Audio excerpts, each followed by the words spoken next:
happened with America? We were in good terms. The US people, they have a very large constituency that likes India. Today, the fact was that Tim Cook took a big risk and continued building out iPhones from India despite Trump telling him and threatening him. You saw the AI summit. Every owner of every big AI platform was standing on the stage with the Prime Minister of India. That tells you how they like the India economic opportunity. Where do we stand in terms of purchase power? What is one thing that we are champions at, where we are number one in the world? Data consumption. You know, when Donald Trump says that you guys have used us, sorry, all your trillion-dollar digital platforms have Indian blood and toil underwriting it. Our data, someone else's GDP growth, someone else's national security. I am underwriting someone else's economy. Tell me top 3 countries which is very underrated and India should invest in their relationship with them. One of our most important partners in the future is Indonesia, for example. Our growth and their growth is going to be in many ways virtuous to each other. The second is Uzbekistan is a resource-rich country. You want gold? They have gold. You want rare earth? They have rare earth. You want metals? They have metals. You will have to be present in some of those geographies. You will need to go to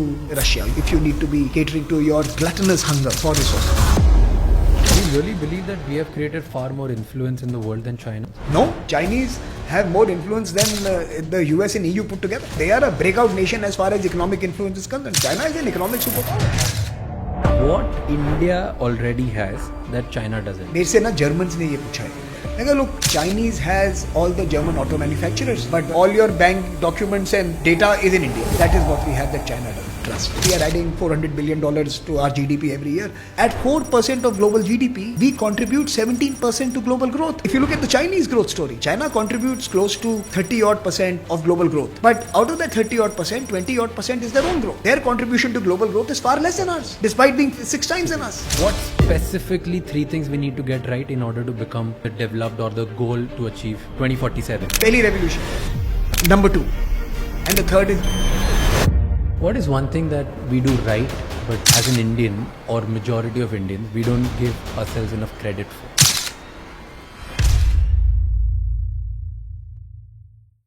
Before we start today's podcast, if you have found anything valuable from this channel, please subscribe. It's free, it takes less than a minute, but it means a lot to us. And to listen to the audio experience of this episode, please follow us on Spotify. What happened with America? What happened? Like we were in good terms.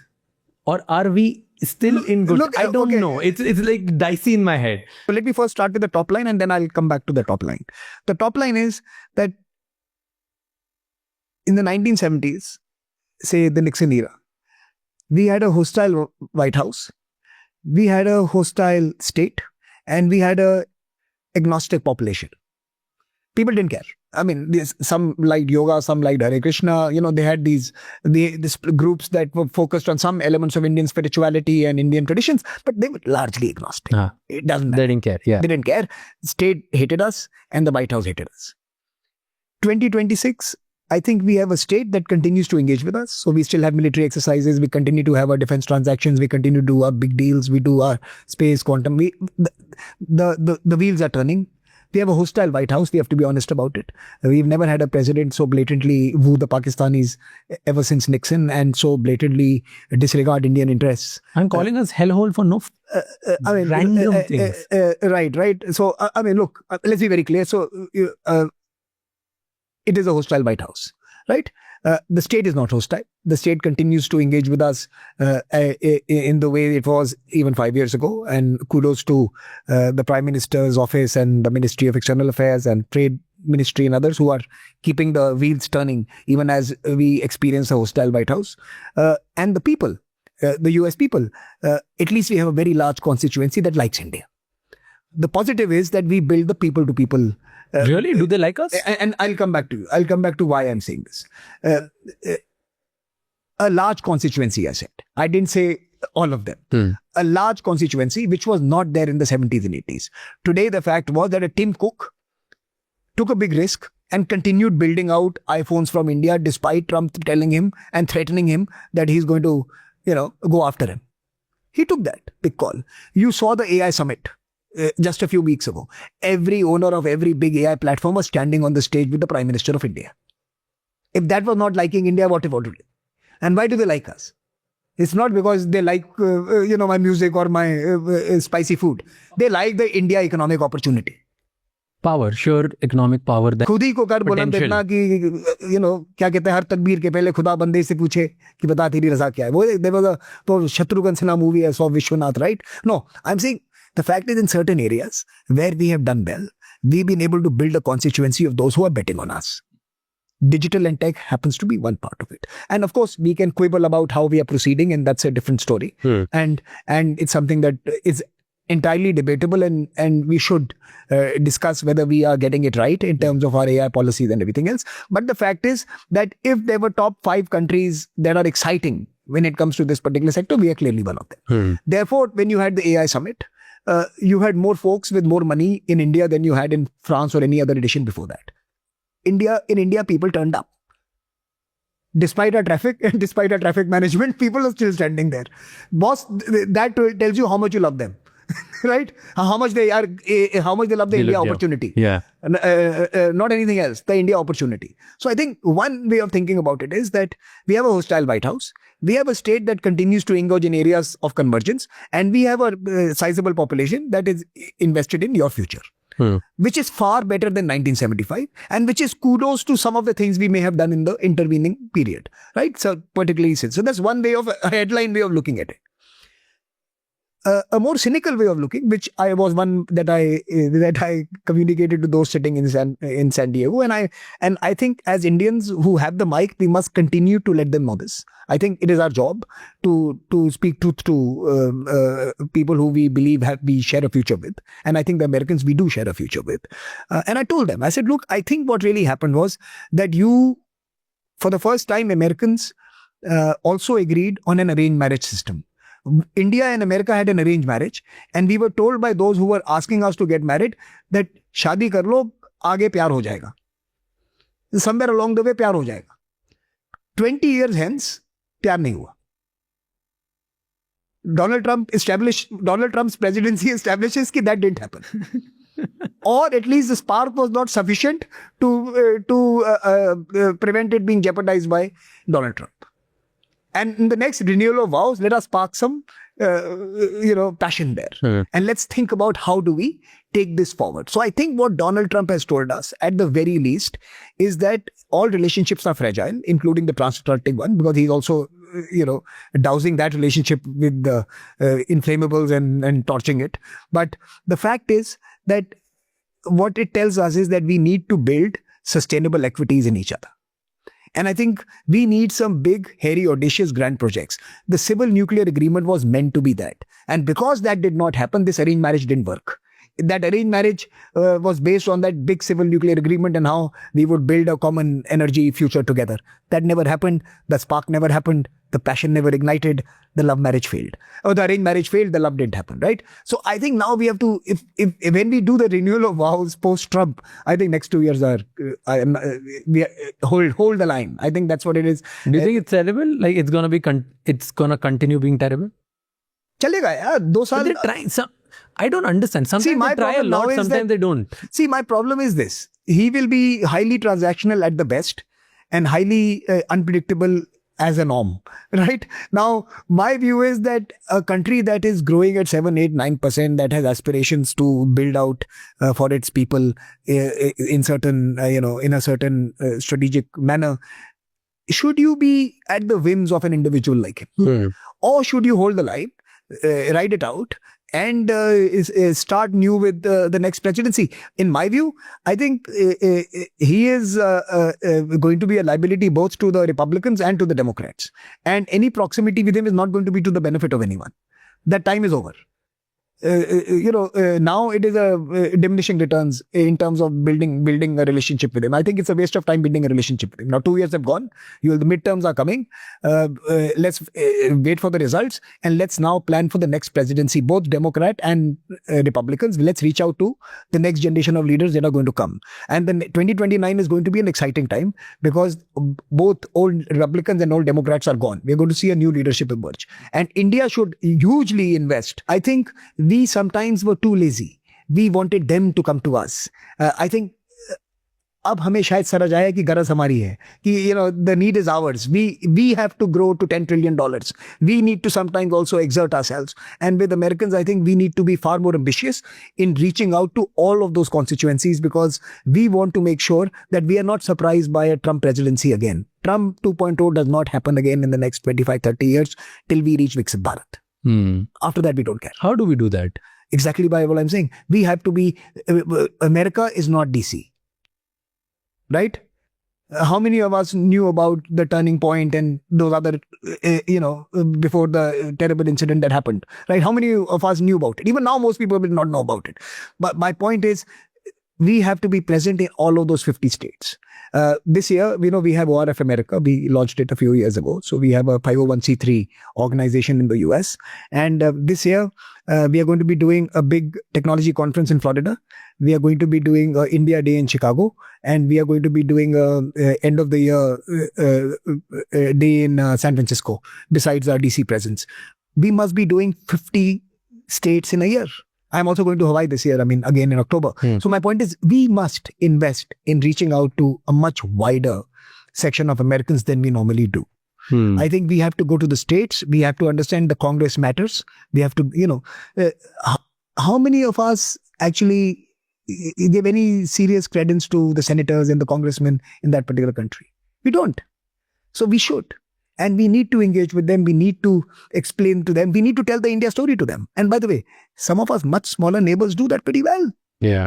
There run circles around us in many of these geographies. So I think we have to be generous in our outreach, and we have to see this as a business development exercise. If our business is building India, then reaching out to certain partner countries becomes business development, and the US has to be one of them. Talking about business development, and you said something, I'm just going to connect dots. You said for all these 5, 6 top technology companies, India matters a lot because everybody was here standing with the Prime Minister of India, right? One thing which bothers in terms of business development is the purchasing power of India. That's why everybody wants to bet on India's potential, but they're not very serious about actually investing left, right, center here. And this potential power, purchase power, all this potential of India conversation has been there since almost a decade now. Look, you have... What is our stand on, where do we stand in terms of purchase power? No, be honest. I'll be honest with you. Look, I have what I call the Hermes Power Index. How many Hermes stores are there in a country? And I don't want to specify countries and all, because my numbers might be wrong and they will, the audience comments is going to roast you tomorrow. But I'm just saying, just as a pilot exercise, people should look at the number of Hermes stores in India versus the number of Hermes stores in Germany versus the number of Hermes stores even in Singapore or Dubai or or UAE. Just look at that. That will tell you that'll give you one slice of elite purchasing power, and that's one story. But that is not necessarily the story that should shape the entire conversation. There's a second slice. How much energy does India consume? And that's the number 3rd in the world. How much food does India consume? It's number 2 in the world. How much commodity does India produce? Steel, cement, etc. You would see us in top 2, 3, 4 rankings in all of those. That's the second part of the story. Right? I'm just giving you slices. Yeah. So one is the elite consumption. One is the mass consumption. One is the utility consumption. Right? But what is one thing that we are champions at? Where we are number 1 in the world? Data consumption. No one consumes more data than India. We are the undeniable number 1 data hungry population of the world. And that is why technology companies were standing with the Prime Minister. They see us as not, they don't want returns on their investment from us. They want our data. They are coming to you to extract your data. Isn't that double-edged sword? If copper and coal and steel was, iron ore was the resources that built the second industrial revolution, data is going to build the fourth and fifth industrial revolution. So they are standing here because you are sitting on the largest treasure trove that will help them define their language models and their quantum capabilities and their data hungry digital solutions. Are we pricing that resource right? Are we ensuring that that resource, although available, creates value here at home? Or are we no different to many African countries where iron ore and minerals and materials are taken out and value created in distant shores? I'm just in a frame. So to answer your question, they were standing here because we are the data champions. But isn't that double-edged sword? That's my point. I'm saying that it is. So I think because we are the largest consumers and therefore the producers of data, we are very attractive.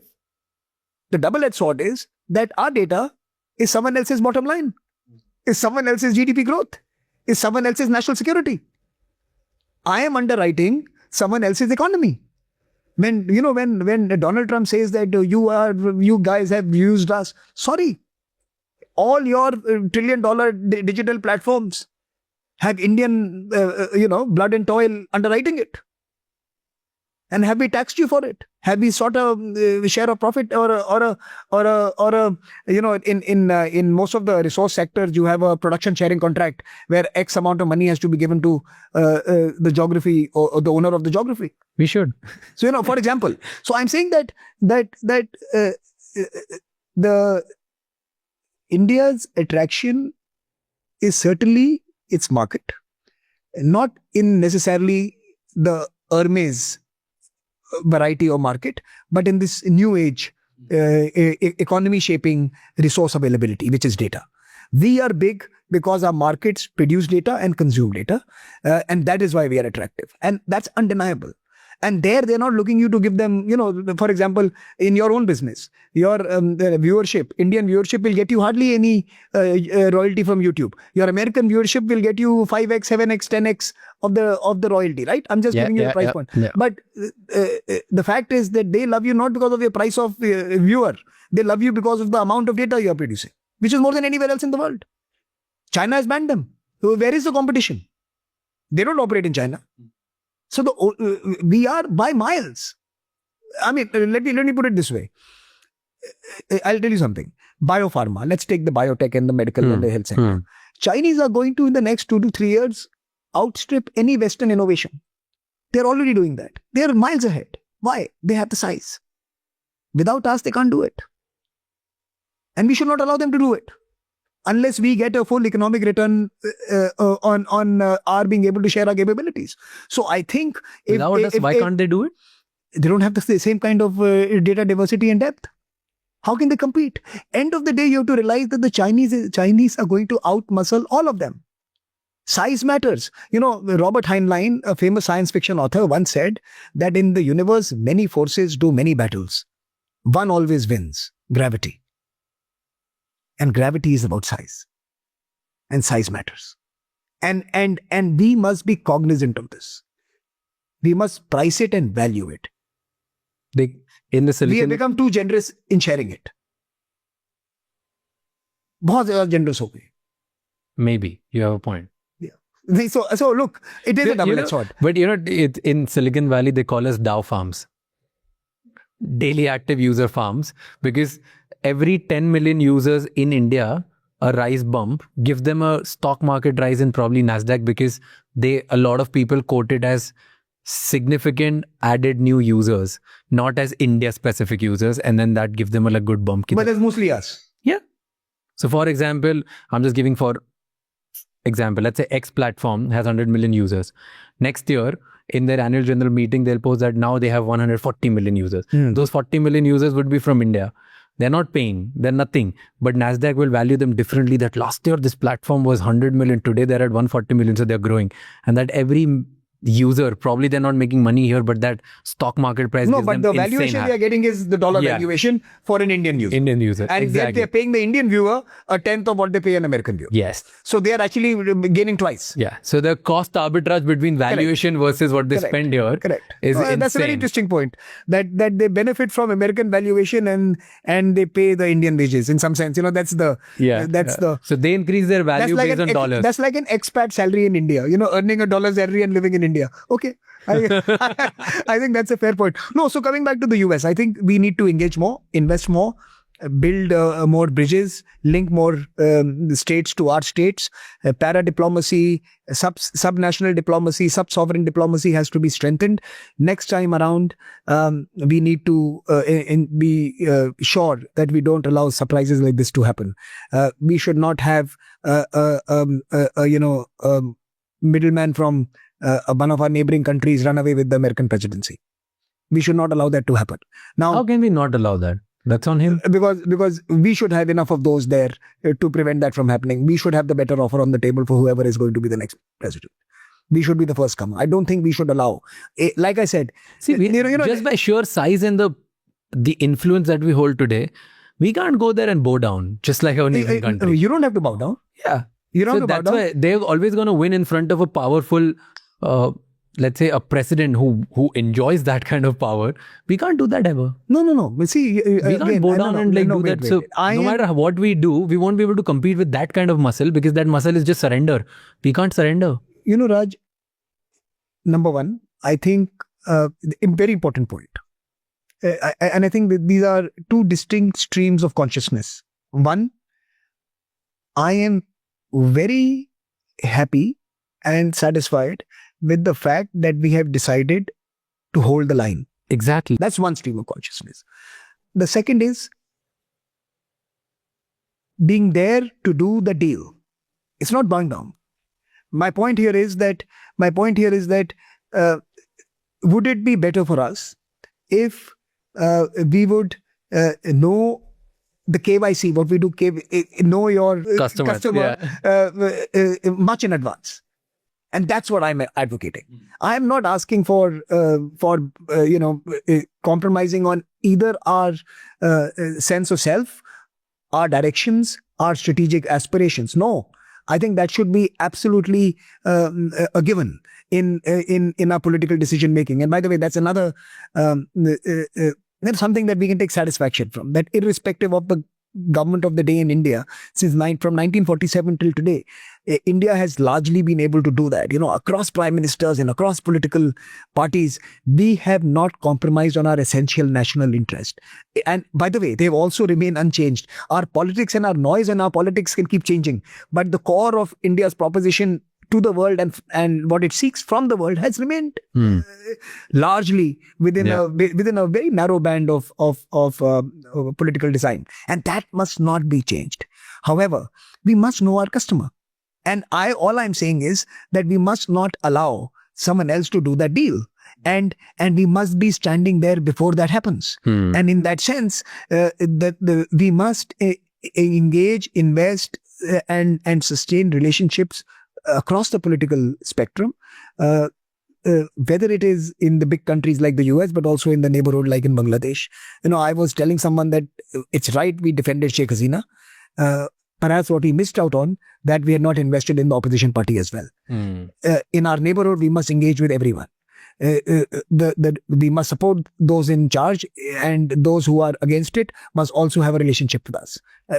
Big countries will have to engage with all sides of every conversation, and we have to do it. I think India has to learn how to do that part. We have to invest in all sides of every conversation. Can you imagine? America has literally funded every side of every conflict in the last 70, 80 years. Sir, America has funded 70 years. Last 70 years, America has funded every war. Correct. Every war and both sides of the war. It's somehow or the other. So, but I'm not saying we have to do that. We are not a nation. It cost also some. Correct. And engineered many, but that's not our aspiration. But I'm saying we should create for us, we are an ideas civilization. We are an ideas nation.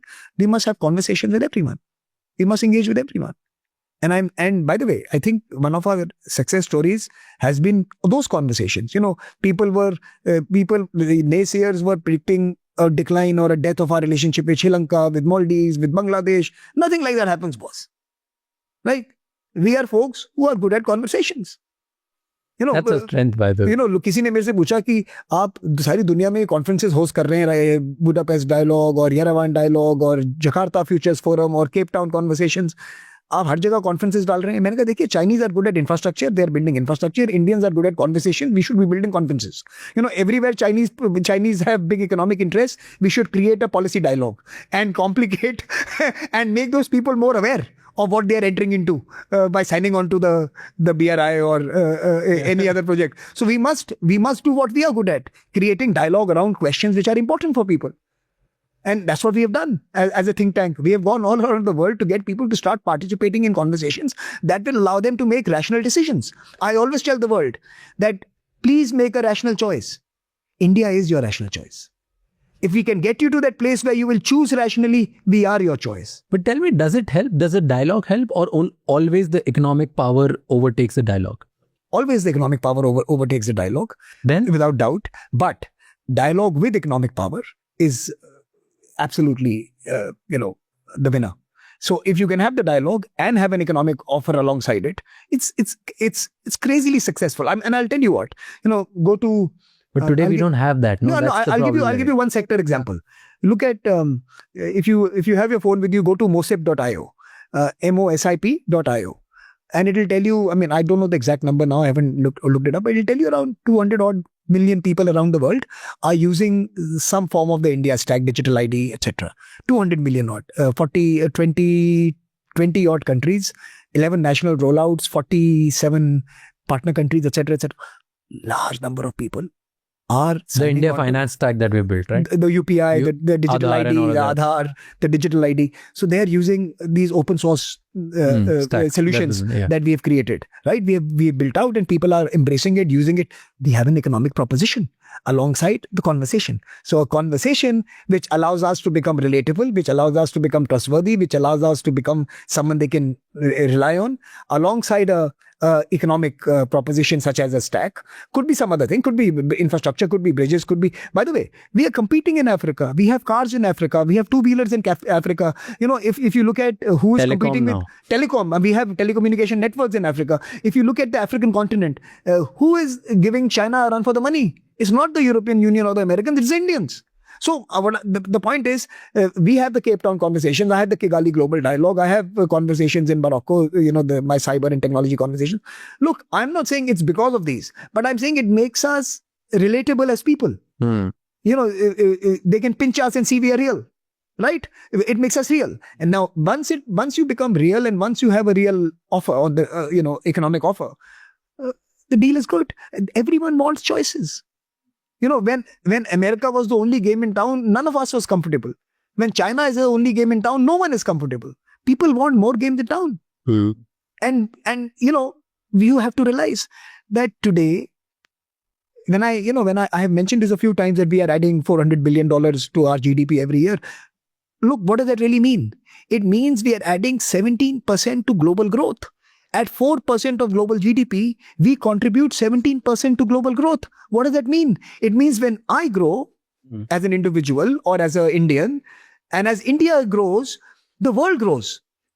If you look at the Chinese growth story, China contributes close to 30 odd percent of global growth, like we do 17%. Yep. They contribute 30 odd percent. But out of that 30 odd percent, 20 odd percent is their own growth. Their contribution to global growth is far less than ours, despite being 6 times than us or 5 times in size than us. So we have a far greater economic influence on world affairs today than we realize. But because we don't realize it, we have not necessarily created the strategic leverages for it. Do you really believe that we have created far more influence in the world than China in terms of economic zones? No, I don't think so. I think that is a complete misreading of the situation. The Chinese have more influence than the US and EU put together. They are a breakout nation as far as economic influence is concerned. China is an economic superpower. Finishing the thought of India, you said India is a much rational choice. Do you think one of the biggest strengths that India has today in the world is that we are the most rational and reliable partners in the world. Because we have been reliable with anyone who's been our friend.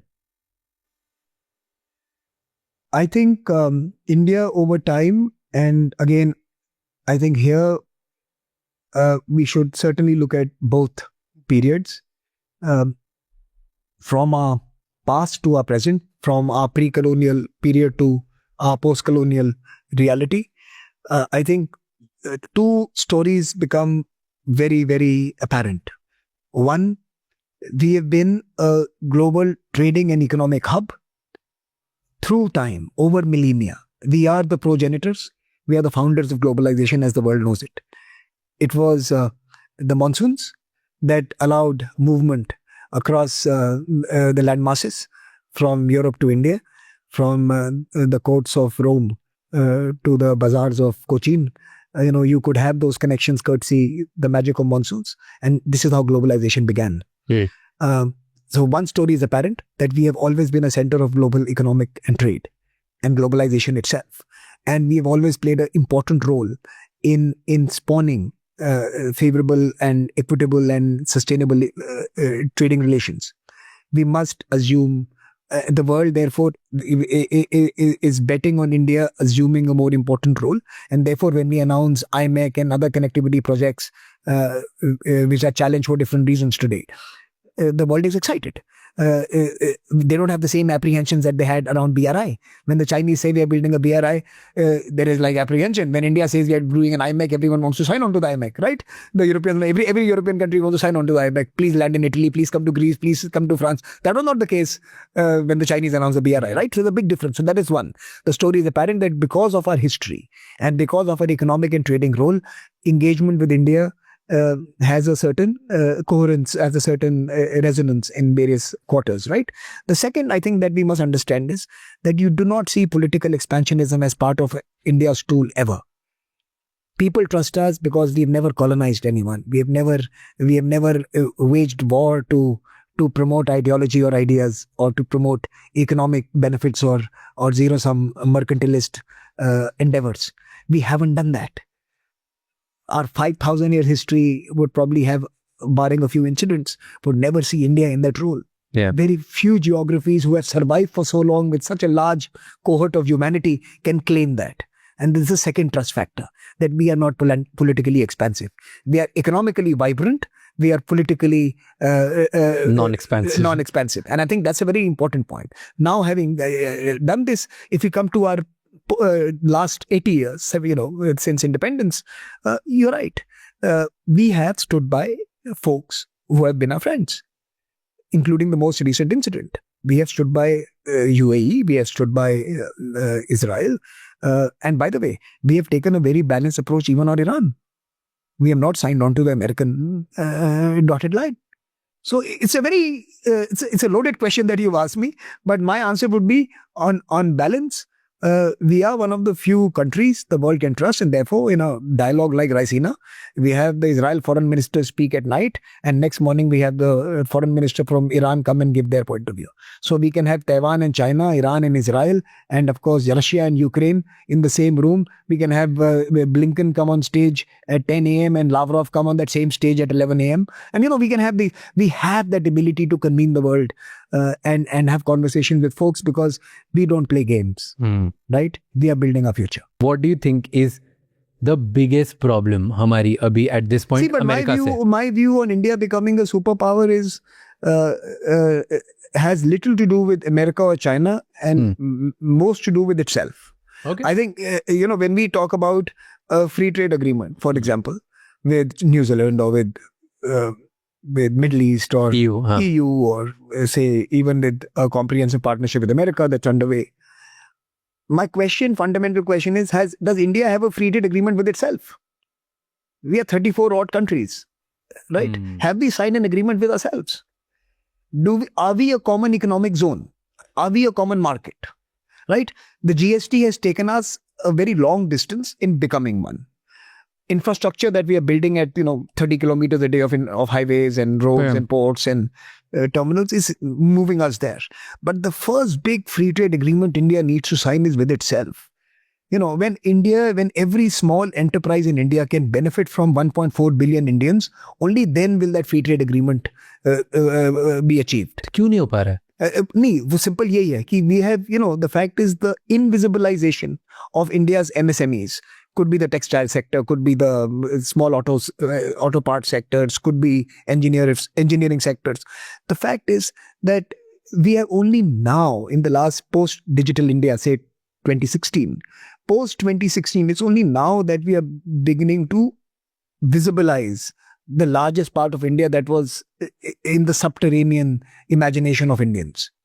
We were more aware of medium enterprises in Europe than we were aware of the medium enterprises in India. We have basically, पहली बारी हमने उजाला किया है देश को. 2016 the first time we had started turning on the lights in the country, and now we are beginning to see what the country really offers. So I think we have completed the first decade of discovering India. I think that's what my message is.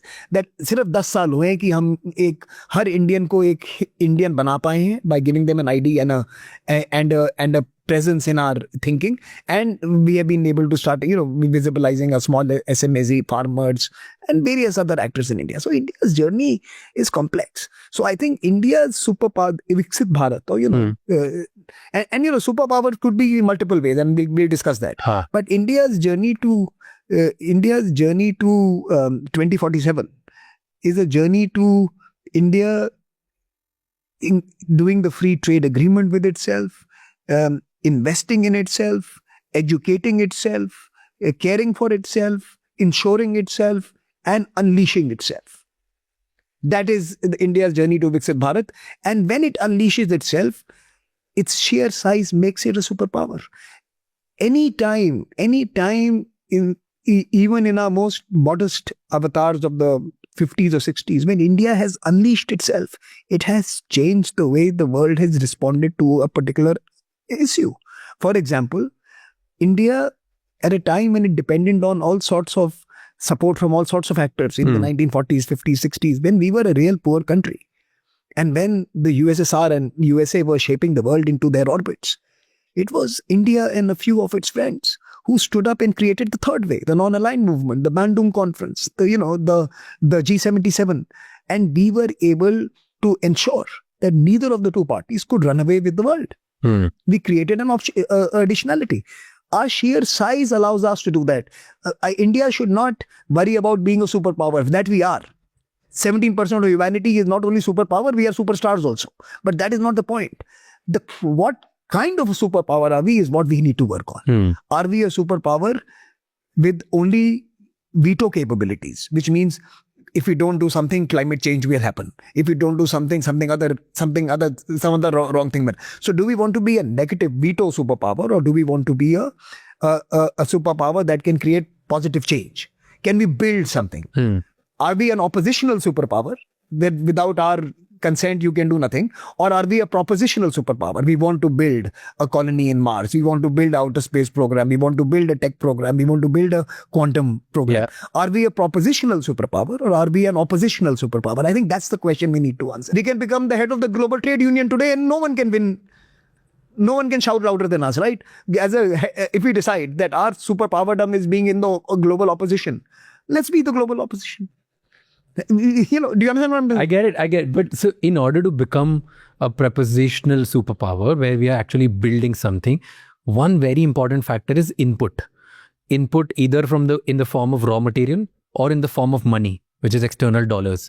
For both of them, we're dependent on two different countries, at least for time being.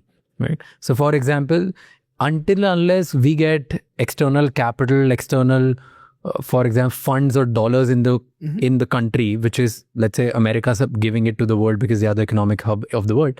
Until we have a great relationship with them, our speed of growth will be much slower if we decide to do just everything by ourselves. So we need to have a great relationship with them in order to do that. So my take on this is this: you're not wrong. So wait, I'm not disagreeing with you. But I think that is half the story.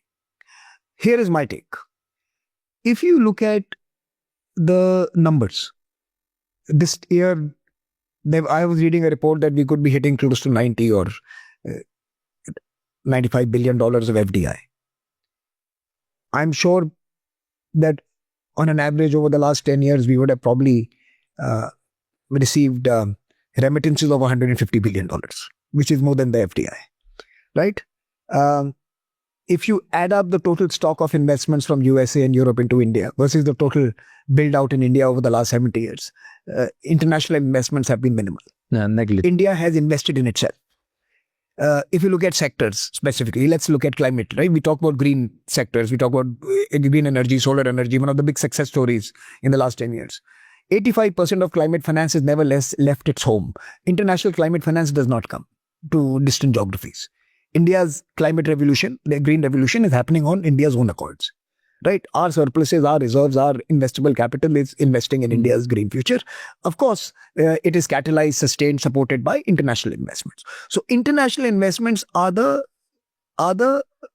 cherry on the cake. The cake is domestic.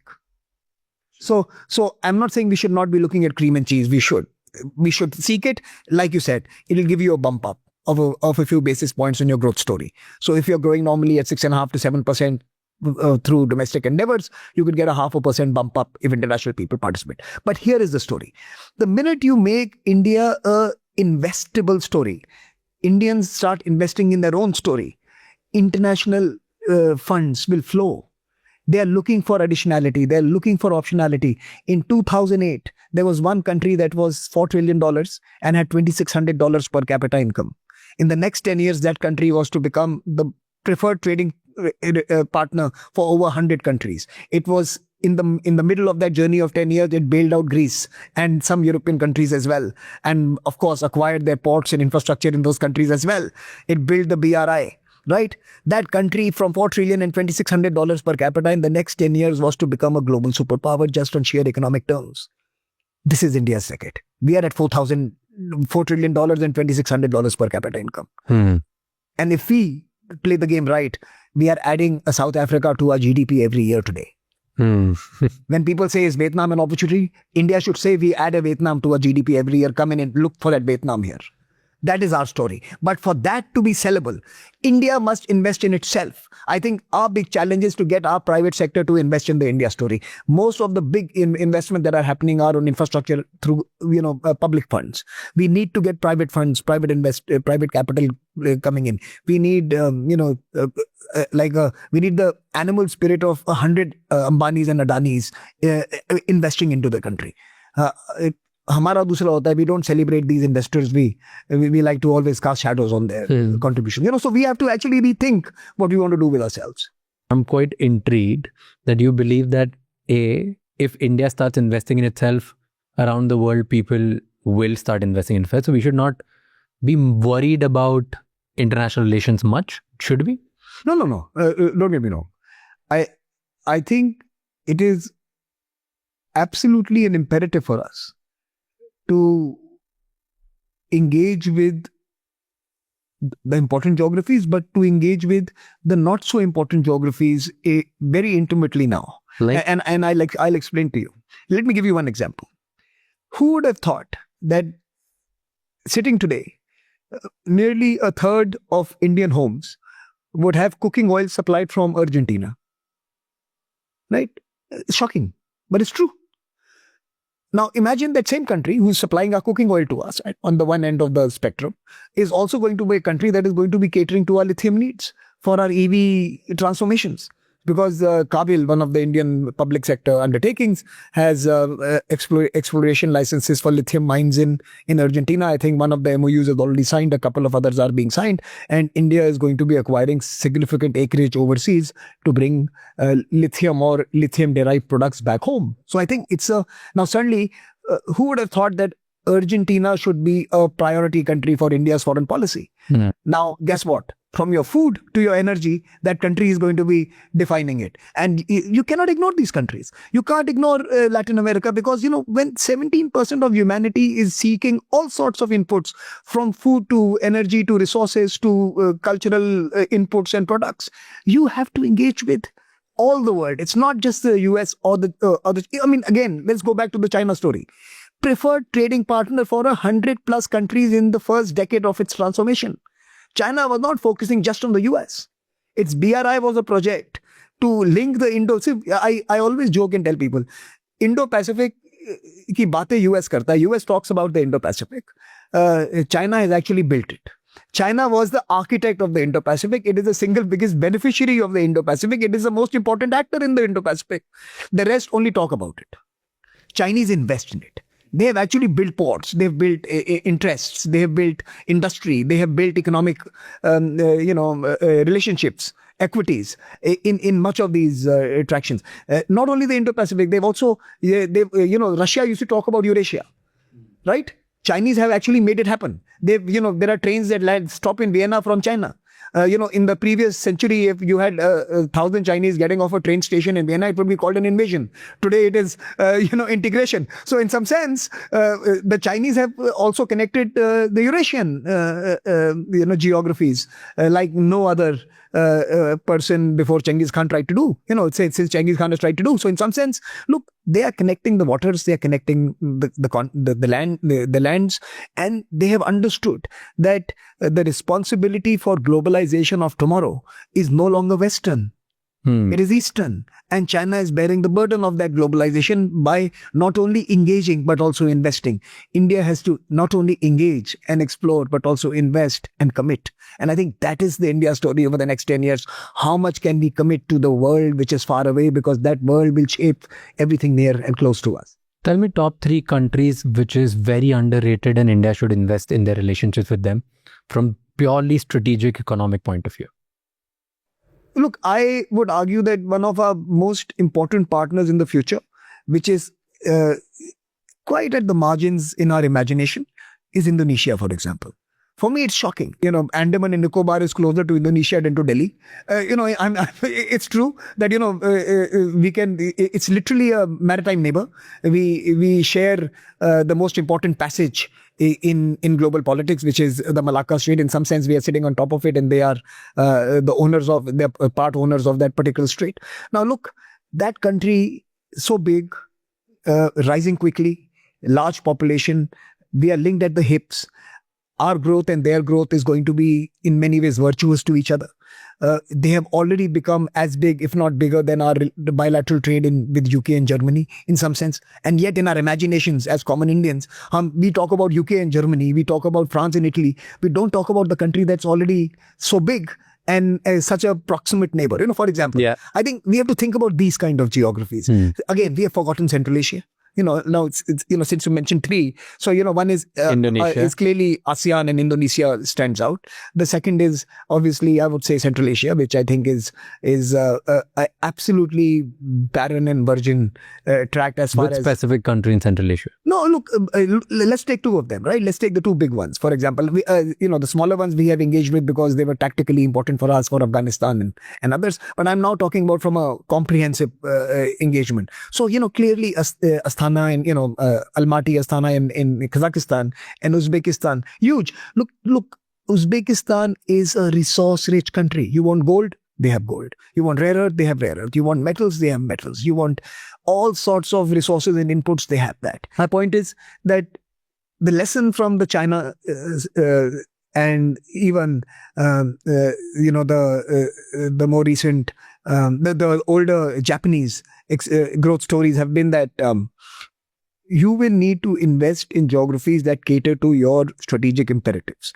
If India's strategic imperatives will have to be building out the nation, building up the nation, building up our infrastructure, energy, roads, ports, capabilities and electronics, etc., we will require inputs. You were mentioning that in your, we need inputs. One is finance, but we require material inputs, right? You will need to go to Central Asia. You will need to go to Russia. You will need to have Africa in the Lobuto corridor in your radar. That's a third geography. You will have to be present in some of those geographies if you need to be catering to your gluttonous hunger for resources, right? We are at that stage. If we are going to be adding a Vietnam or a South Africa to our GDP every year, we will need those kind of material inputs. Money is one part of it. But if we can secure these value chains, if we can secure these supply chains, investors are looking for optionality, additionality. They want places they can put money into. Today, you have lazy capital in the world. giving you returns of 1 or 2%. They want geographies that are exciting, dynamic, and going to turn around their investments quickly. And India should be that very exciting place. Why we are not today? I think for two reasons. One of them is that, we have and it's very interesting since you asked this, and look, I'm doing some blue sky thinking with you now. Here is my take. We all, rightly so, focus on India's young youth, young demography, and the large number of young people, aspirational folks who reside in this part, and that's true. That's one side of the coin. The second side of the coin is that we are a 5,000-year-old civilization. And it struck me because recently at the Raisina dialogue, someone asked a question or someone said something, and I remember the External Affairs Minister saying that, look, it depends on where you come from. If you've been around for 5,000 years, then 70 years is not that significant a slice to reach a conclusion on directions of the world, right? And I think that's probably also true of the way we think about our economic and aspirational, inertia. And I think that's the word. We have civilizational inertia on the one end of the coin, and we have a youth and aspirational demography on the other side of the coin. And India is caught between these two urges. A young India that wants much more. And by the way, it's true. You walk in the street, and I'll tell you what, no matter the fact that we may not have been able to give too many things to too many people, and although we have progressed significantly, much to do, you still see most Indians with a conviction that their tomorrow will be better than yesterday. And that's not something that you can say of most countries in the world. In India, you will still find that the majority of young people will say, my tomorrow will be better than today. And that is something that is, I think, India's X factor. The fact that most of them believe that tomorrow is theirs to seize. And I think that's what holds them back is sometimes the grandness of our civilizational imprint. 5,000 years, and we've been there, and for the last 1,800 years out of the 20 centuries, we have been either the number one or number two GDP. We will get it back. It's a matter of time. And I think that kind of mellows the enthusiasm that the youth display. So I think we have to animate the young, and we have to forget our civilizational grandness on the other hand. For the next 50 years, we have to forget about the last 5,000 years and think about the next 50. I think that's, if we can just turn our head and look ahead, don't forget our past. I mean, I'm not saying that, but don't let it weigh you down. I sometimes think that our achievements of the past, or the fact that we have persisted as a civilization, which is a success, huge success of human endeavor, human resilience. Our survival over the last 5,000 years should not become a way to keep us anchored to a different era. एक चीज बता, क्योंकि अपना इतना ज्यादा civilisational baggage है, या कभी कभी हम सोचते हैं कि हम इतने सालों, बैगेज नहीं है, मैं कहता हूँ हमारी एक कभी हमारी देखो, हमारी वो जो स्ट्रेंथ है वही हमारा कभी कभी बैगेज है इस सोच में. I would say that our what does our 5,000 years or more of existence tell us? It tells us that externalities have shaken us, but have never been able to unseat us. We have remained, we have persisted, we have survived, we have sustained, irrespective of this, all the externalities, both human induced as well as natural catastrophes. And we have persisted as human beings. I would also tell folks when I was studying in the UK that, look, we must have done something right. All your books talk about the invasions in India from the last 2,000 years, right?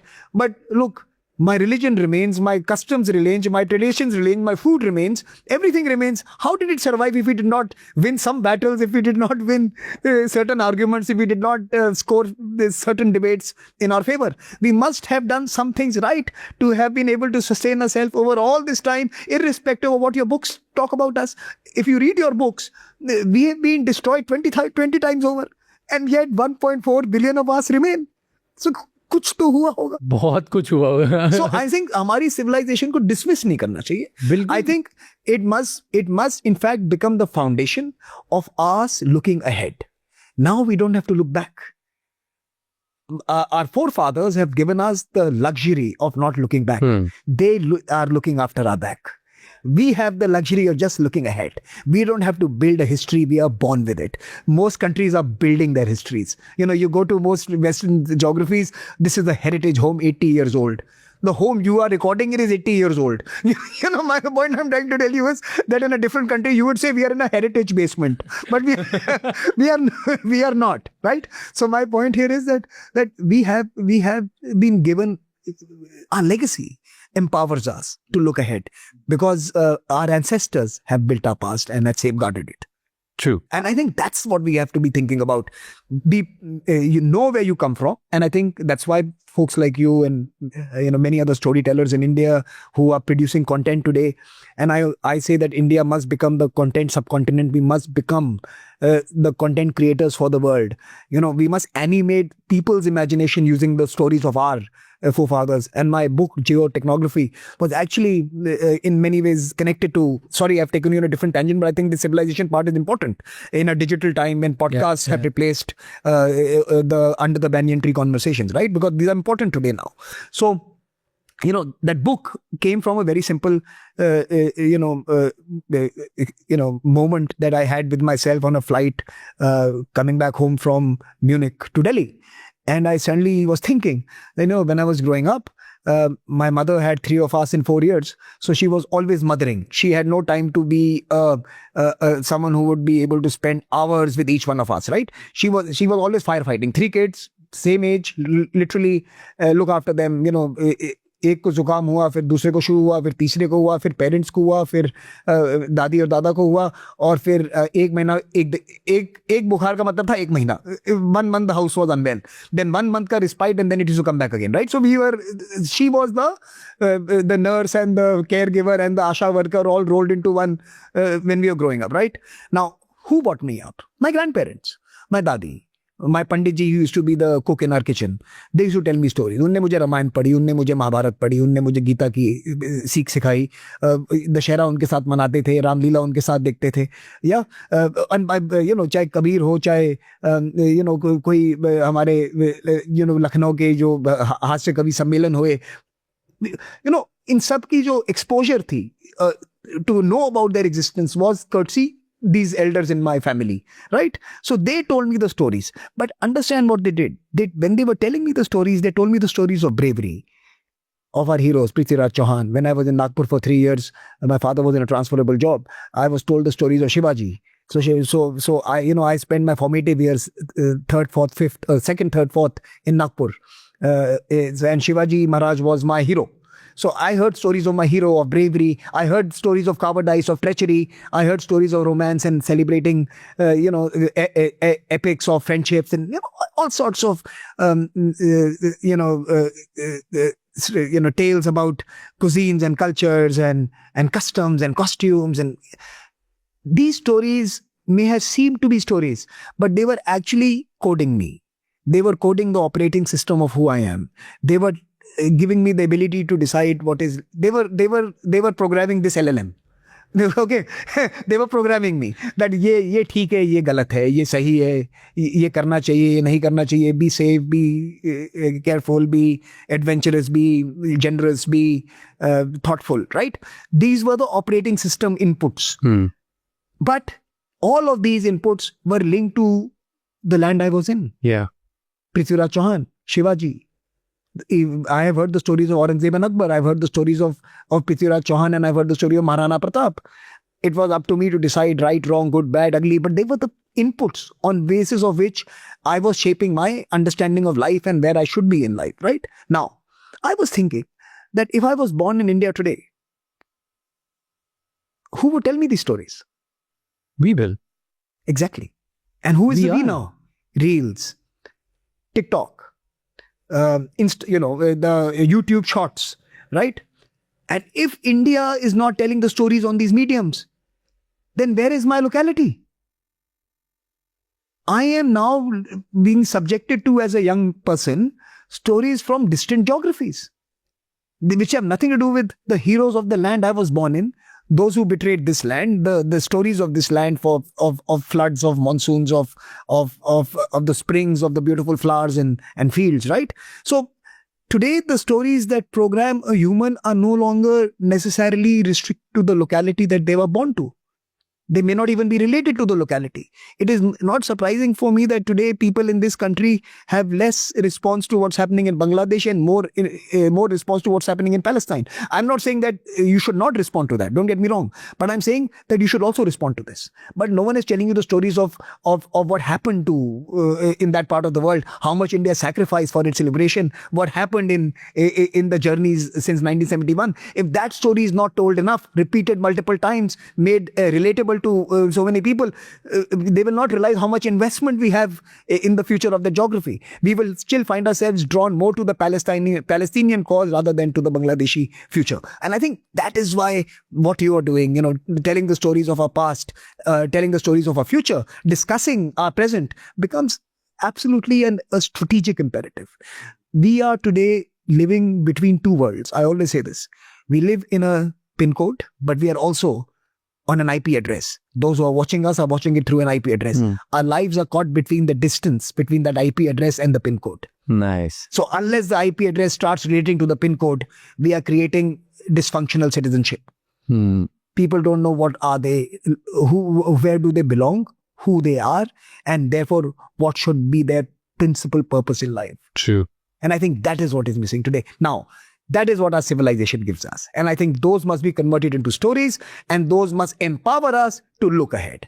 I think we have to, in our public discourse now, make it fashionable and make it absolutely an imperative to only talk about what will you do over the last 10 years.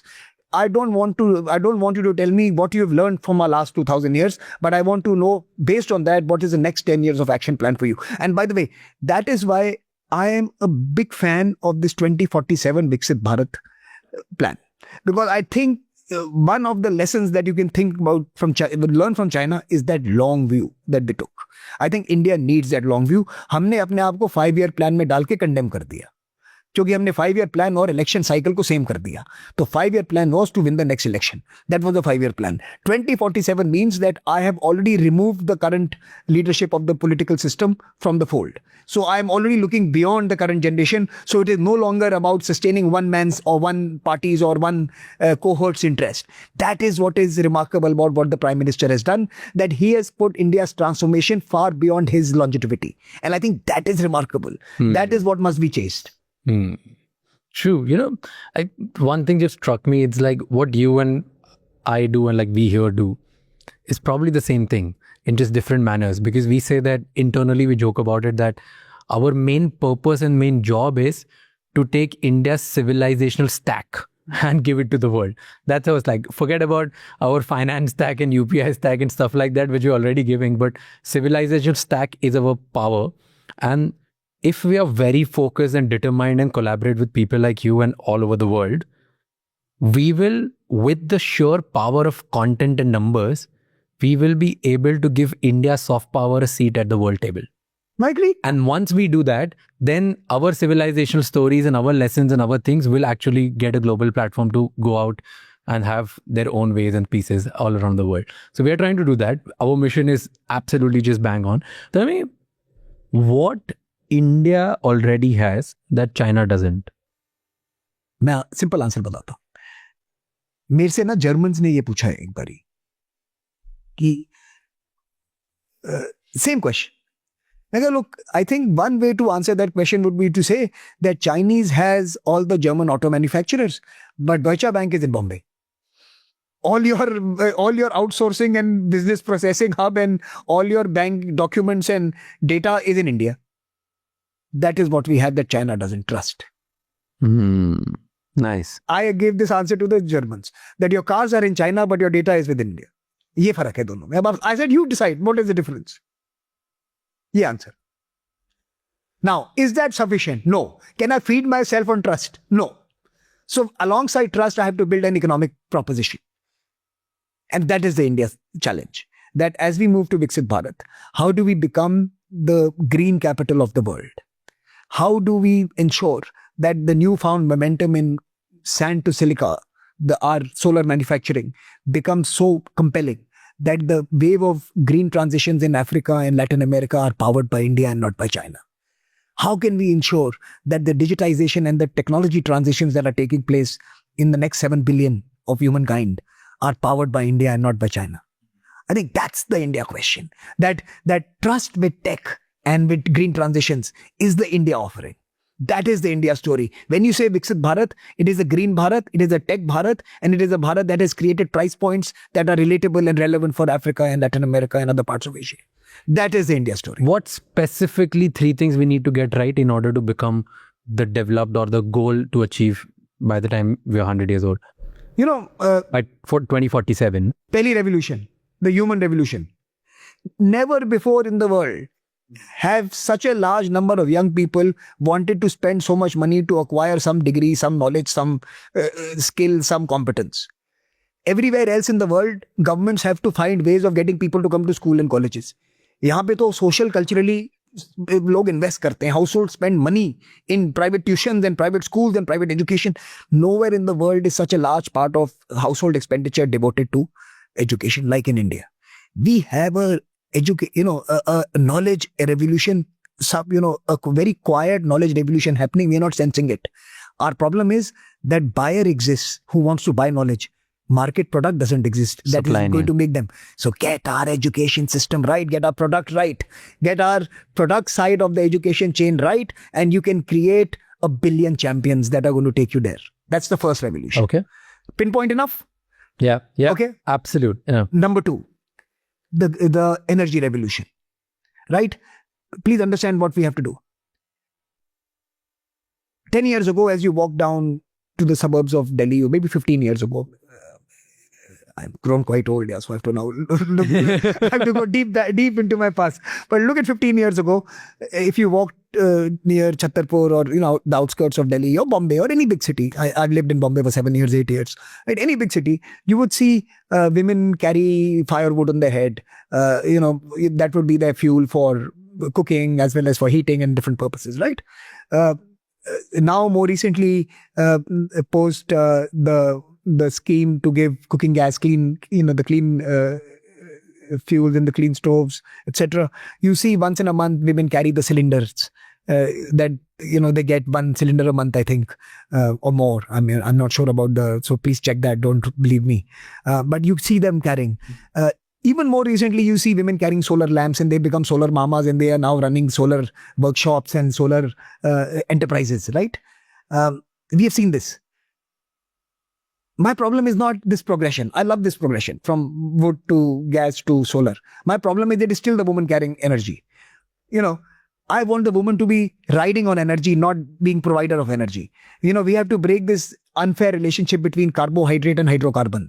If you go to the US, you see, men and women ride on SUVs and cars, and, hydrocarbons are carrying carbohydrates. In India, carbohydrate is carrying hydrocarbon, the fuel. I think this relationship has to be changed. Women have to be freed. The NRLM, Rural Livelihood Mission, shows a very promising sign on women participating in the labor force in rural India. In fact, higher than urban India.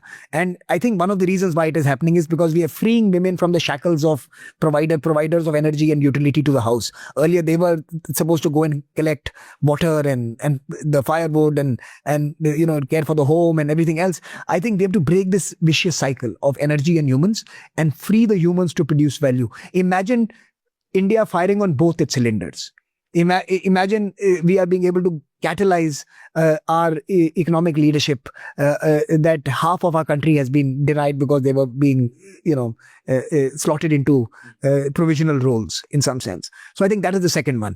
The democratization of energy can actually allow a whole new cohort of business enterprises to emerge, led by women, shaped by women, driven by them, powered by them, created by them. So I think the energy revolution that empowers a women-led growth, like the Prime Minister's women-led development model, can Can we do that? Can we actually make that work? Can that idea become a practice? And I think that's something that is my second thing. That the energy revolution, democratizing energy, get smart grid, solar and renewable energy, light up every village and the lives of every individual. Okay. I think that's the second one. Yeah. Energy revolution. And the third is digital revolution.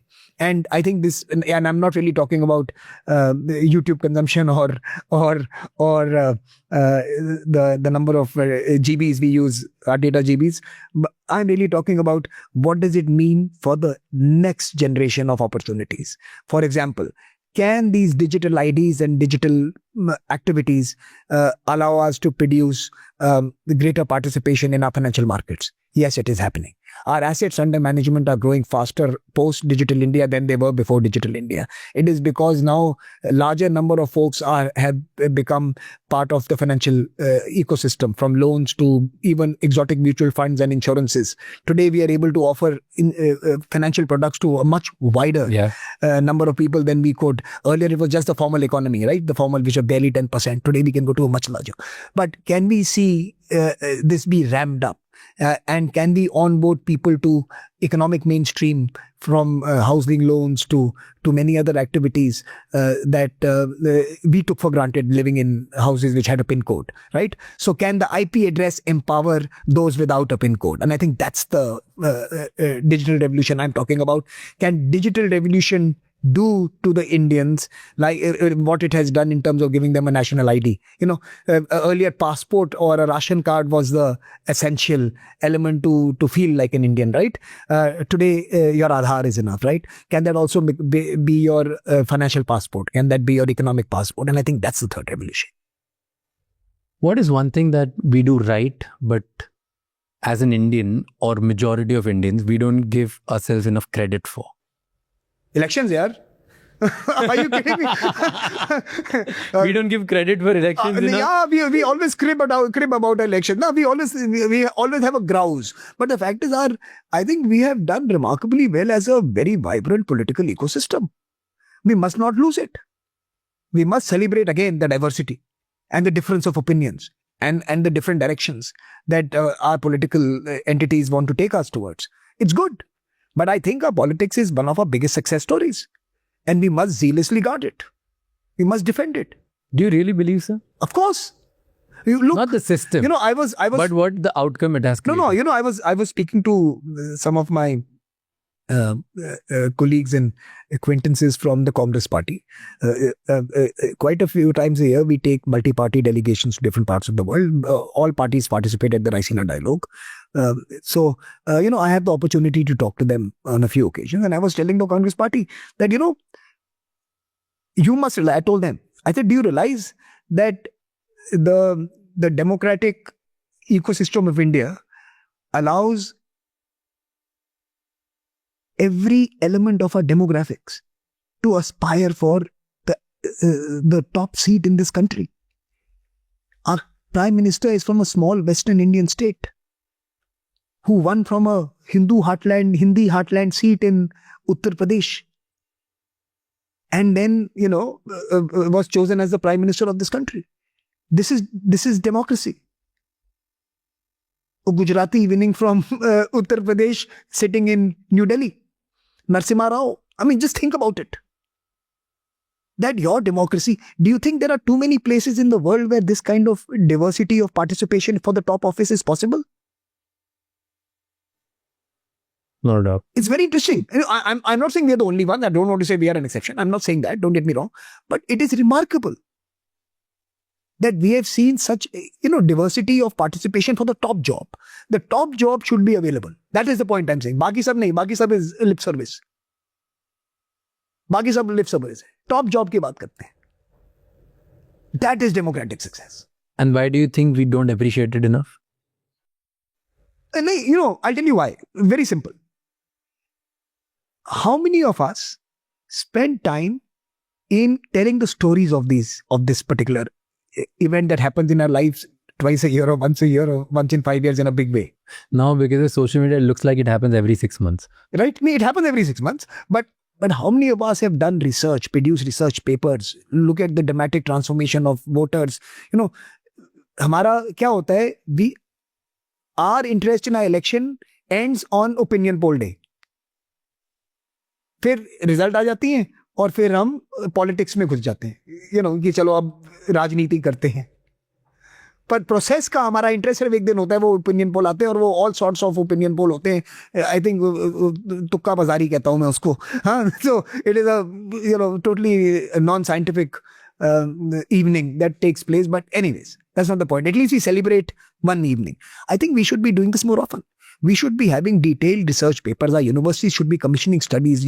Electoral, the Election Commission of India puts out the results in detailed. हमें करना चाहिए. I mean, I'm a foreign policy think tank, but some domestic focused think tank should be actually doing justice. And they do, some do, to be fair, but not enough. Our elections should be storified and taken to the world. Stories of our elections should be taken. The unlikely winners should be documented and their story should be told. Only then people will realize how democracy, it sometimes, and in fact, on many occasions, has where the underdog prevails because of democracy.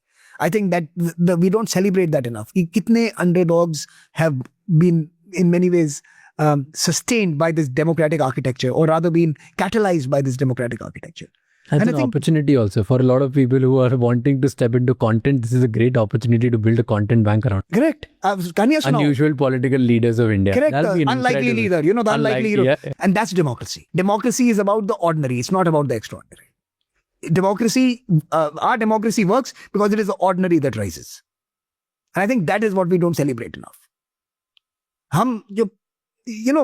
Again, if you track the journey of the Narasimha Raos or the Prime Minister Modis or the various Prime Ministers we've had, from Devagowda, you look at the cluster, look at the stories here.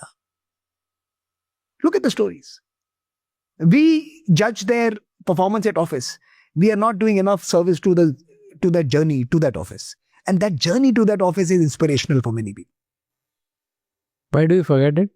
Why do you think we don't? Ordinary होती है इसके लिए, और उसके लिए थोड़ी हमें मेहनत, इमेजिनेशन चाहिए कहानी बनाने के लिए. नहीं यार, ये एक सेंटिमेंट है. हम आप लोग पॉडकास्ट जैसे है ना, मैं आपको बताता हूँ हमारी जो I'll tell you, okay, it's an interesting one. Now, by the way, I'll give you now your sector की analogy. देखिए, the lazy way of thinking about content that works